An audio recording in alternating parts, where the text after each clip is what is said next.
सातवीं जमात के तमाम तलबा और तालिबात, आज हम पढ़ने जा रहे हैं तने के मुख्तलिफ हिस्से। क्या पढ़ने जा रहे हैं? तने के मुख्तलिफ हिस्से। सबसे पहले हम ये देखेंगे कि तनोनुमा कैसे नशोनुमा पाता है।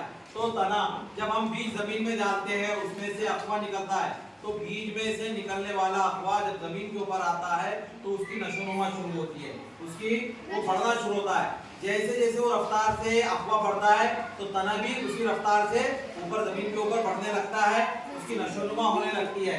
तो तने के अंदर ये जो दिख रहा है आपको, इसे गिरहें कहते हैं। इसे तने के अंदर गिरहें होते हैं। क्या होते हैं? गिरहें। और वहां से गोशक निकलते हैं। क्या निकलते हैं? गोशक। और वही गोशक के बीच में से पत्ते निकलते हैं। क्या निकलते हैं? पत्ते निकलते हैं। तो गिरोह के बीच का जो हिस्सा होता है उसे हम बैन गिरा कहते हैं। क्या कहते हैं? बैन गिरा। और तने का जो सबसे आखिरी सिरा होता है उसे हम कली कहते हैं। क्या कहते हैं? कली। ये आखिरी हिस्सा होता है, ये बढ़ने वाला हिस्सा होता है, ऊपर ऊपर बढ़ते जाता है। जैसे जैसे तने की नशोनुमा होती है ये कली वाला हिस्सा ऊपर की जानिब बढ़ता जाता है।